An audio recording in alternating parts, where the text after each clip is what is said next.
네, 서울 부동산 시장이 다시 달아오르고 있대요. 이게 보니까 슬금슬금 오르는 듯 하더니 6월 셋째 주 서울 아파트 값이 문재인 정부 때인 2018년 9월 둘째 주 이후 가장 큰 폭으로 뛰었답니다. 상황이 만만치 않아 보이죠? 정부가 추가로 규제 카드 내놓을 가능성이 있다, 이런 이야기도 나오는데 들썩이고 있는 부동산 시장 어떻게 대응할지, 앞으로는 어떻게 될지 프리즘 투자자문 홍춘욱 대표에게 들어보겠습니다. 안녕하세요. 네, 안녕하세요. 아유, 박사님 오늘따라 유독 다소곳하신 것 같아요. 좀 느낌적인 느낌인가요? 이게 새삼 느꼈네요. 이게 문재인 정부 이후에 최고 상승률이었군요. 그러니까요. 이게 굉장히 오랜만, 한 7년 만이에요, 박사님. 이게 2018년 9월이니까 9.13이네요. 그러니까요. 3기 신도시 그 착공 발표했던 네. 9.13 대책 나오던 바로 그 주의 상승률만큼 나왔다. 야, 이거 정말 놀라워서 지금 깜놀했습니다. 아니, 이 자산 시장에서 지금 근 30년을 계셨던 박사님 보시기에도 이 정도 상승률은 놀랍습니까? 이게 이대로 가면 이제 연한산 복리로 보면 50주니까 그렇죠. 한 20% 오른다라는 거니까요. 그러니까 주간 상승률 곱하기 52 하면은 1년간 어느 정도 올라가는지 보이니까. 그게 이제 그 복리 효과가. 그렇죠. 그래서 지금 두 자릿수는 확정이고 두 자릿수에서도 10% 후반이냐 20%냐 나오는 숫자니까 너무 놀라워서 참. 누계로는 아직 이제 2.65%라고 그 이야기는 해주는데, 네. 최근에 이제 불이 붙었고 이 속도로 가면이라는 뜻으로 해석할 수 있겠습니다. 자, 그런데요, 박사님 진짜 궁금한 게 연초에 토지거래 허가구역 해제와 재지정 소동이 있었습니다만 확대 재지정이라는 건 규제가 더 강화됐다는 뜻이잖아요. 그렇습니다. 잠깐 동안 시장이 아유 깜짝이야 하고 엎드리고 있었는데 슬금슬금 기지개를 켜더니 기세가 더 좋아졌어요. 이거 왜 그래요? 일단 뭐 그 두 가지 효과가 좀 있는 것 같아요. 두 가지나. 첫 번째는 주식. 주식이 뭘 잘못했다고 부동산이 오르죠? 이 원래 그렇더라고요. 주식 시장이 불타오르던 시절이 2020년 가을. 그렇죠. 그때 우리나라 부동산 시장이 이제 갭 투자 장세라고 해서 2기 신도시까지 불을 뿜던 시절이 한번 있었지 않습니까? 이제 그런 시절부터 22년 초까지 막 오르났던, 그때 주식 시장이 꺾이면서 실제로 부동산 시장도 꺾였던 거 기억나실 것입니다. 그래서 이게 그 당장 주가는 일종의 이제 경제에 대한, 그러니까 좀 약간 잘 안 맞는 신호등, 잘 안 맞는 체온계라서. 잘 안 맞으면 안 되는데. 잘 안 맞죠? 이게 청증이 딱 돼서 진단이 정확하게 나와야 되는데. 네, 부정맥이 좀 있는. 그래서 부정맥이 좀 있는 체온계 또는 뭐 이제 아무튼 그런 거라서 상당히 좀 문제가 있는 지표이긴 하지만 그 주가 급등할 때 부동산 나쁜 적이 없습니다. 급등했어요. 네. 오늘 박사님 오실 줄 알고 뭐 3천 위에서 기다리고 있더라고요. 빵빠레를 올리더라고요. 그러니까요. 그래서 이 정도 주가가 오르는다라는 건 결국 이제 주식에서 돈 번 사람들이, 또 우리나라 특성이 그 돈 들고 또 부동산 살아가는 사람도 많기 때문에. 그러니까 저희 여의도 증권맨들은 그런 분이 좀 적은데 저도 안 그랬는데. 그래요? 이제 좀 잊어버리고 있던 돈이 주가가 올랐다, 회복됐다, 그러면 그 돈 빼는 성향들이 꽤 있죠. 실제로 최근에 보면 개인들이 좀 팔고 있지 않습니까? 이런 게 이제 그 돈을 빼서 주식시장으로 올 수도 있고 하기 때문에 이게 영향을 안 미칠 수가 없다. 그게 참 우리나라 부동산 시장의 특성 중에 하나고, 이제 두 번째는 당연히 신정부에 대한 효과 기대. 잠깐 이야기했지만 뭐 이제 각종 여러 가지 돈을 푼다고. 네. 그러면서 사람들이 이제 심리가 좀 좋아지면서 경기가 좋아질 거야라고 하면, 이게 지금 서울만 저렇게 오르는 게 아니라 이제 다른 데까지 불이 붙을 것이다. 특히 서울에 규제를 하기 전에 일단 사자도 있고, 서울에 규제를 하게 되면 이게 풍선 효과라고 해서 이게 여기 누르면 딴 데가 튀어나오는 것처럼. 서울 누르면 경기도로 가고, 경기 누르면 충청도로 가고, 이런 그래서 식으로. 요새 커뮤니티들 다니다 보면 막 저기 서울 강북이냐 수도권 남부냐를 가지고 치열한 논쟁이 벌어지고 있더라고요. 비슷한 위치에 있는데 가격이 이제 약간 비슷하잖아요. 그리고 그렇죠. 둘 다 인프라에 대한 기대는 되게 큰데 아직 눈앞에 인프라는 없는. 이게 동북선 언제 되는지. 그게 행정구역의 차이고 가격은 비슷하고 인프라 수준도 비슷한데 진짜 궁금하네요, 박사님. 그럴 때는 이렇게 소위 불장에서는 서울에 그동안 소외받았던 외곽입니까? 아니면 경기 남부입니까? 저는 경기 남부 쪽이죠. 경기 남부. 근거는? 근거요? 네, 이유는? 인구 유입이죠. 인구의 유입. 이제 서울은 인구가 계속 줄고 있습니다. 왜 인구가 주냐 하면 이제 젊은 인구들은 많이 오시는데 나이 드신 분들이 아무래도 이제 이 집을 약간 줄여서 다운사이징해서 가시는 분들도 계시지만 사실은 서울 집값이 너무 비싸다 보니까 내 집을 마련하시려는 분들이 경기도로 나가서 그런 거고요. 잠깐 대기하시는군요. 예, 이제 그런 분들이 이제 되게 많고 특히 서울은 서울 아파트 기준으로 해서 자가 보유율이라고 해서 이제 내 집에 자기가 지금 직접 살고 계시는 분들이 40% 초반이거든요. 이게 이제 매년 약간 달라지긴 하는데 네. 큰 추세는 40%를 향해 내려가는 추세입니다.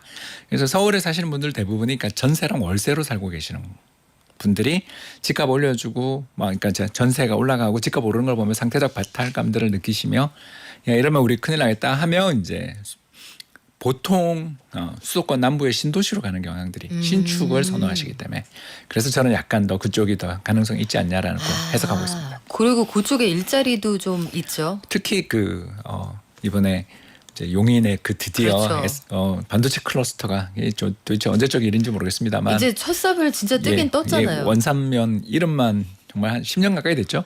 네, 외웠어요 이제. 예, 저도 거기가 어딘지를 모르면서 동네 이름은 알고 있는. 그러니까요. 야, 참 그런 어마어마한 아무튼 클러스터들이 다 경부 라인에 집중되는 게 우리의 현실이다 보니까 이 경부 라인에 집중되고 있는 현실 속에서 이제 지금 또 계속 장기적으로 볼 때 경부선 SRT 그 복복선화 공사 이런 것들도 더욱더 가속화되지 않으면 이렇게 병목 현상들이 굉장히 심하다는 거 알고 계실 거고 실제로 지난번 그 터널에 사고 난 다음에 얼마나 사고라는 게 이제 철로가 약간 녹은 거지만 그 사고 이후에 얼마나 체증됐는지도 기억나실 것입니다. 그래서 우리나라의 가장 여러 가지 교통 SOC 인프라에서 가장 병목이 되는 부분이 사실은 이제 평택에서부터 시작해서 평택 지제부터 시작해서 이제 천안아산 거쳐 5선까지 이어지는 그 라인이 지금 제일 심각한 병목 현상. 그 다음이 이제 망우리 넘어가는 또 그쪽 KTX 저 동쪽 내려가는 동남쪽 내려가는 KTX 라인.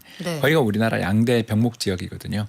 이 지역에 대한 투자들은 뭐 앞으로 계속 이루어질 수 있기 때문에 그 지역의 인프라들 좋아지고 하는 것에 따라서 효과들은 순차적으로 나타나지 않을까 생각됩니다. 자, 정부가 조성은 조성대로 하고 인프라도 공급을 하는데 이게 단기에 지나치게 올라간다 싶으니까 규제를 할 수도 있다는 얘기가 나와요. 근데 이제 실수요자 또 갈아타려는 사람들 좀 헷갈리는 게 뭐냐면 아니 정부가 세금 이런 걸로 때려잡는 거 말고 저희는 공급으로 풀 거예요 라고 얘기했는데 갑자기 규제요? 갑자기 대출 안 해주고요? 어느 장단에 춤을 춰야 될지 헷갈린다는 얘기 나오는데 일단 규제가 뭔가가 나온다고 치고 그렇게 하면은 집값 과열 막을 수 있나요? 단기적으로는 막을 수 있습니다. 단기적으로?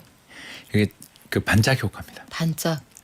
그러니까 이제 우리 문재인 정부 때 규제가 열 몇 번 나오다가 제가 이제 외우는 걸 포기했었는데 그러니까 그러다가 이제 나중에 빵처럼 아파트를 찍어낼 수는 없지 않습니까라는 김현미 장관님께서 제 예전 살던 곳 지역구 의원이셨는데 그렇죠.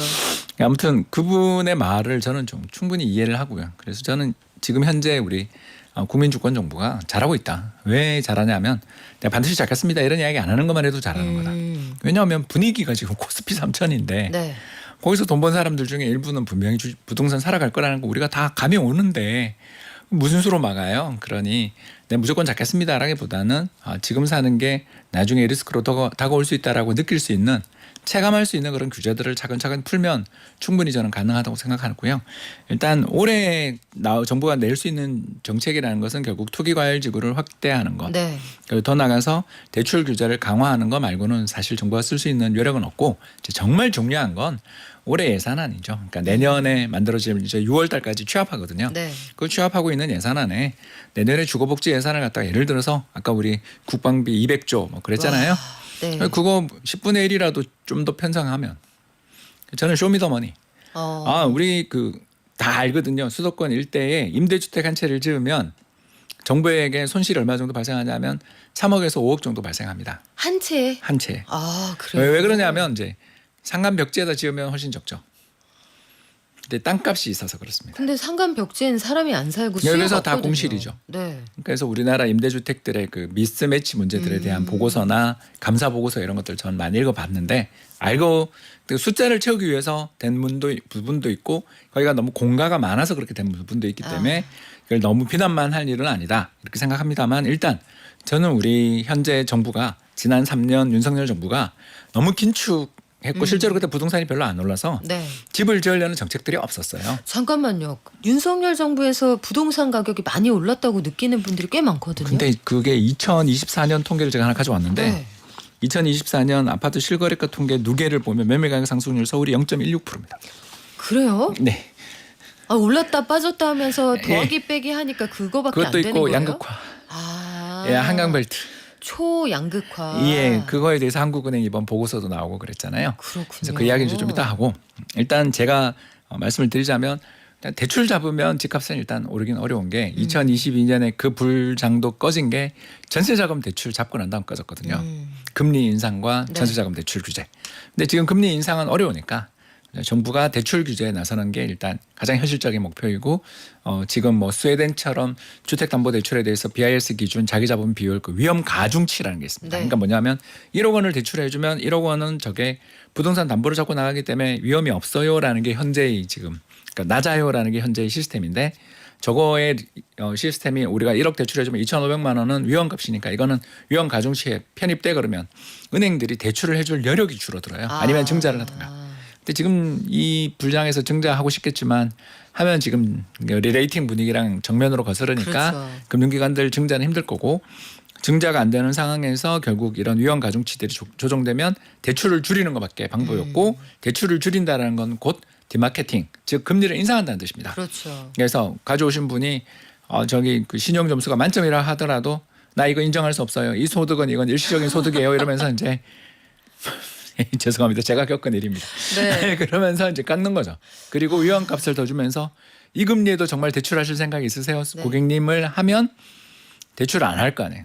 그러면서 그분들 돈이 이제 이금융권으로 가거나 대출을 포기할 테니까 네. 그로 인해 부동산을 잡을 수 있는 게 첫 번째고 이제 두 번째는 분양가 상한제 적용 지역들이 이제 늘어나는 거죠. 그러면 이제 어떤 일이 벌어지냐면 야, 이 가격에 내가 사는 건 이상한 것 같아. 우리 분양을 기다리자라고 나가시는 분들, 그러니까 분양가 상한제 적용 대상되는 그렇죠. 지역들이 엄청 늘게 되거든요. 그렇게 되면 이른바 로또 분양이 늘어날 그리고 테니까. 또 양도세 중과 규제를 비롯한 여러 가지 대출 규제부터 다양한 규제가 적용되기 때문에 이제 그 한강벨트에 추가적으로 제가 봤을 때 이제 몇 군데 구와 시가 네. 적용 대상이 되는 시기가 오면 아무래도 그 지역은 좀 잡을 수 있습니다. 근데 이제 요거는 아주 임시 방편에 불과하고요. 한 1년 정도를 놓고 보면 결국 그게 뒤통이 나는 경우가 이제 더 문제가 되는 게 이제 그 유명한 보고서입니다. 그 국토연구원으로 저 기억하는데 네. 거기를 누르면 옆이 훨씬 세게 튀는. 아니, 그래서 지금 강남 3구하고 용산이 확대 재지정되고 나서 용산은 뭐 지정이 됐고 마포, 성동 괜찮은 것 같은데 한 달 정도 조용하다가 그 다음에 확 튀어 올랐잖아요 지금. 네, 요새 성동이 그 상승률 1위를 지금 찍기 시작했습니다. 그러니까요. 실제로 오세훈 서울시장이 성동구가 좀 빠릅니다. 직접 언급을 할 정도인데 그러셨어요? 그 다음에 이제 동작 갔다가 지금은 노원도 새로 올라갑니다. 이런 얘기 나오니까 그러면 박사님 이렇게 누를 수는 있는데 이게 올해는 안 간다 이 얘기군요. 왜냐하면 일단 한국 경제가 그렇게 이제 수출만 좀 버티고 있지 사실 내수는 너무 힘들다가 이제 이번에 그 뭐 추가 경정 예산 그것도 저는 정말 마음에 안 드는데 그런 돈을 좀 뿌리면 좀 살아나긴 하겠지만 작년 올해 고생한 거에 비하면 저는 정말 언발의 오줌누기라고 생각하거든요. 돈이 없어서 그래요. 죽자국지 찍어야죠. 그 좀 걱정이 되기도 하더라고요. 네, 그건 또 다음에 하고요. 네. 그래서 이제 우리 이 이야기를 약간 이제 진행을 시켜 보면 결국 금리 인하는 거의 불가피한 것처럼 보이는데 그렇죠. 근데 대출금리 마진이 이렇게까지 커지면 은행들의 수익성이 이제 엄청나게 올라가게 돼요. 진짜 할 말 있어요. 이게 기준금리 내려갔다고 하고 시장금리가 내려간 지가 언젠데 코픽스가 2% 중반인데 안 내려가요. 대출금리가 4%예요. 아직도 4%. 저는 얼마 전에 갔는데 5.1을 저한테 적용하더라고요. 아니 박사님 같은 부자들한테도 그렇게 5%씩 저는 이제 받아요? DSR이 문제가 있으니까요. 그래요? 사업하면 어쩔 수 없어요. 그렇군요. 월급을 적게 받아야 되니까. 아니 그런데 이런 상황들을 종합하면 이제 국민들이 좀 헷갈리는 게 뭐냐면 그렇죠. 집값이 막 달려가요. 마음이 좀 조급해지고 7월부터는 대출 한도가 줄어든다고 하는데 그러면 어떻게 나는 한 3년 있다 살려고 했는데 지금이라도 가야 되나? 가수요가 붙고 가수요가 붙으니까 대출 금리는 올라가고 완전히 그냥 모든 스템이 좀 꼬이는 느낌이 있거든요. 예, 그거 아주 크게 꼬였죠 지금. 그거 어떻게 해요? 일단 답이 없다니까요. 일단 아까도 잠깐 설명드린 네. 것처럼 투기과열지구를 재지정하거나 확대하거나 토지거래 허가구역을 확대하는 것, 더 나가서 대출 규제를 하면 분명히 일시적으로 잡을 수 있습니다. 그러나 일시효과에 불과하다. 그 일시는 얼마나 가요? 과거 3달에서 6달입니다. 길어야 반년. 예, 그게 근데 이번처럼 이제 심리가 되게 강할 때는 토지거래 허가구역 재지정했는 게 2달밖에 안 갔잖아요. 네. 그 3월부터 그쵸. 5월 사이에 네. 잠깐 쉬었다가 5월부터 지금 폭발했잖아요. 그런 거 보면 심리 따라 다르기 때문에 이제 3달에서 6달이라고 저희들이 이제 보통 보는데 그 정도를 하면서 옆에 이제 풍선이 얼마나 빨리 붙느냐가 관건이 되겠고요. 자, 그때 저는 정부가 내년에 전국에 정부가 재정을 투입해서 집이란 집은 다 지어주겠다. 그리고 3기 신도시 분양 물량도 더 늘리겠다. 4기 신도시 이런 건 좀 이야기 안 했으면 좋겠고요. 그런 건 그 우리 세대랑 상관없는 신도시다. 아. 이렇게 생각하시면 되겠습니다. 예. 그러니까 그거는 이제 공약은 지키려고 애쓰지 않으셔도 돼요.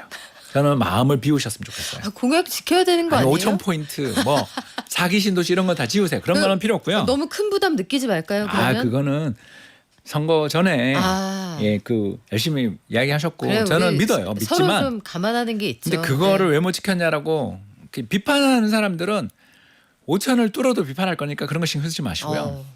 마음을 담대하게 가지시고요. 네. 뭘 해야 되냐 지금 우리나라에게 가장 큰 문제는 뭐냐면 지금 집값 올라가면 출산율이 떨어지게 돼 있잖아요. 인정, 그죠? 예, 그러니까 출산 예산도 쓰고 네. 집도 많이 지어주고 이거 전부 다 나라에서 우리 애 낳으면 입주시켜줄게. 어. 예, 이렇게 담대하게 5년간 계속 착공을 해보세요. 그러면 정권 기간 중에 집값은 솔직히 못 잡을 수 있어요. 왜냐하면 물가 상승률보다 더 올라갈 수 있다. 인정. 그러나 다음 정권에서 그때 공급해 놓은 것 때문에 잡았다. 이러면 성군 내는 거예요. 성군은 그 민주주의 사회에서 안 좋은 평가니까. 아니 근데 보통 그 정치하시는 분들은 내가 있을 때 잘했다 이러고 싶지 근데 않아요? 총선 많이 남았잖아요. 아, 저는 충분히 그렇구나. 가능하다. 왜냐하면 사이클이라는 건 한번 돌거든요. 네. 지금 이렇게 계속 어떻게 올라가요? 집값이라는 게. 그러면은 집값이 이렇게 올라가서 공급을 저희가 대폭 확대하겠습니다 해도 5년 안에는 이렇게 불붙어 있는 시장을 확 가라앉히기는 어렵다는 얘기네요. 그런 투표형이 없다라는 건 문재인 정부 때 우리는 다 배웠다. 왜냐하면 그 전에 박근혜 정부가 네. 2013년에 9.1 대책을 발표하면서 공공택지 해제를 해버렸잖아요. 지정했던 거 다. 그렇죠. 그 가장 대표적인 게 그 유명한 LH 사태를 일으킨 광명시형 택지지구가 그때 맞아요. 해제됐었어요. 막 가짜로 나무 갖다 심어놓고 네 묘목 막 다른 데서 네, 뽑아서 그 LH 사태, 맞아요. 예, 거기입니다. 그거가 박근혜 정부 때 그걸 해제해 놓은 상태에서 문재인 정부가 들어왔는데 2017년부터 집값이 오르니까 집이 없는 문제가 생겨서 그때부터 올림픽파크 포리온이나 헬리오시티 같은 몇몇 물량들 제외하고는 사실 입주가 없었잖아요. 그렇게 되면서 반포가 신축밭이 되고 개포가 신축밭이 되며 거기가 평당 얼마 하며 전국을 끌어올리게 되는 이런 장이 오게 된 기원은 사실 2013년 그 정책으로 부동산을 살리는 데 성공했지만 다음 정부에게 굉장히 큰 부활을 줬다라고 평가할 수 있는 거잖아요. 아니, 저는 정말 지금 당장 선거도 당장 눈앞에 없는데 네. 지지율에 연연하지 마시고요. 집을 잡을 수는 당장은 잡을 수 없다는 거 인정 좀 하고 마음 편하게 대신 3년 뒤에 그때 3기 신도시 입주가 시작되잖아요. 올해 벌써 분양하고 있고 난리가 네. 나잖아요. 그러면 2년 뒤에 늦어도 2년 뒤에 입주가 시작되면 2026, 27부터 입주가 시작돼서 28에 폭발해요. 그때 더 탄력 있게 그쪽의 인프라를 더욱더 많이 공급해주고 그쪽 집들이 어마어마하게 공급되고 그리고 수도권 집값의 반값이다라는 걸 적극적으로 알리는 노력들을 하며 예산을 계속 투입. 핵심은 쇼미더머니. 그 돈이 안 들어가면 공사 진행이 없고 우리 알잖아요. 당장 대표적이었던 게 교산 같은 지역에 제가 아주 잘 가는 식당이 있는데 네. 고객 여러분들의 성원에 감사합니다. 저희는 이전합니다라고 편말이 붙어 있는데 3년째 붙어 있더라. 그 이야기는 이 방송에서 안 했나 봅니다. 네. 죄송합니다. 그 집이 얼마 전에 옮긴 걸 보고 교산이 이제 들어오는구나. 우리 그렇게 다 알거든요. 그러니 그런 돈들이 얼마나 신속하게 들어가고 얼마나 신속하게 하느냐라는 건 결국 자본주의 사회는 돈이에요. 인센티브라는 걸 제공을 해야 공급이 즉각적으로 이루어지고 눈높이에 맞는 집들이 들어온다. 또 이상한 그 네. 평면들 만들지 말고 사람들 좋아하는 3베이 좀 많이 만들어주면 돼요. 네. 아, 그러니까 박사님 말씀은 내가 얼마나 진심으로 이 정책을 하려는지, 내가 얼마나 공급에 진심인지 이걸 실제 예산을 들여서 착공하는 실적으로 보여줘라. 그렇죠. 공미세가 돼야 된다. 아, 그러네요. 아니, 생각해보니까 그래요. 프로야구 구단에서도 내가 이 투수를 얼마나 아끼는지 보여줄 때 연봉으로 보여주잖아요. 그렇게 하면 다른 저는 데로 안 그 가겠죠. 팀의 미래는 네. 2군 야구장에 있다. 2군에 있다. 지금 서울에 있는 모 팀이 음. 강팀이 돼서 맨날 코리안 시리즈 나가잖아요. 네. 왜 나가냐?